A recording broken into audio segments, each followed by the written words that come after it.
Hai teman-teman, perkenalkan nama saya Ulfa Sukmaningrum dari kelas 11 MIPA 1 semester 5. Di sini saya akan menjelaskan secara singkat mengenai sifat koligatif larutan.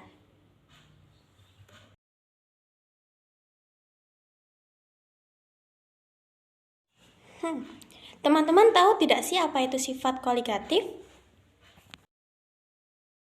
Nah, sifat koligatif itu hanya tergantung pada jumlah partikel atau kelompok partikel zat terlarut dalam sebuah larutan.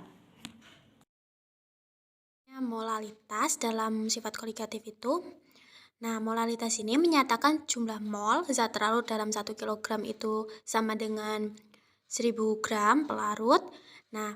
Rumusnya itu M sama dengan N per P, yang mana M itu molalitas larutan dan N jumlah mol zat terlarut dengan P massa pelarutnya.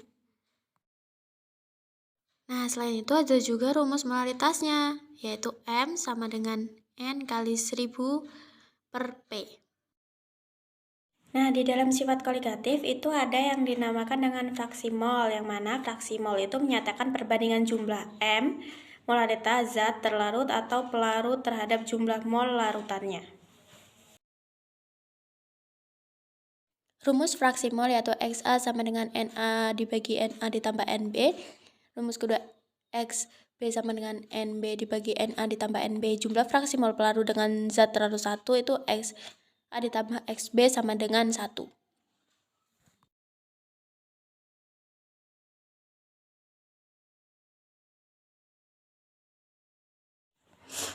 Dalam sifat koligatif itu ada yang dinamakan penurunan tekanan uap larutan. Penurunan tekanan uap larutan itu adalah tekanan yang ditimbulkan oleh uap pada suatu zat. Besarnya tekanan uap itu tergantung atas dua hal, yaitu jenis zatnya dan juga suhunya. Kenaikan suhu menyebabkan energi kinetik molekul-molekul cairan bertambah besar sehingga lebih banyak molekul yang dapat meninggalkan permukaan cairan memasuki fase gas. Zat terlarut yang sukar menguap akan menurunkan tekanan uap pelarut. Selisih antara tekanan uap pelarut dengan tekanan uap pelarutan disebut penurunan tekanan uap. Delta P. Delta P sama dengan rumus delta P sama dengan P derajat pelarut dikurang P pelarut, atau delta P sama dengan P derajat dikurang P. Mari kita mengerjakan satu contoh soal berikut. Tentukan titik didih larutan yang mengandung 18 gram glukosa Mr 180 dalam 500 gram air, Kb air sama dengan 0,52 derajat Celcius, M pangkat min 1, dan Kf air sama dengan 1,86 derajat Celcius, M pangkat min 1.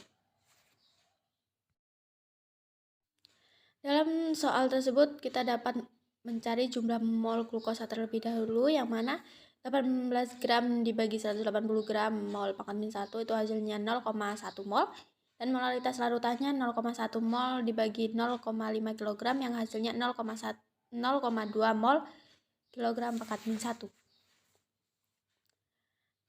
Yang terakhir adalah tentukan titik didih. Delta TB sama dengan KB dikali M. KB-nya 0,2 dengan M 0,52 derajat Celcius. 0,2 dikali 0,52 derajat Celcius dengan hasil 0,104 derajat Celcius.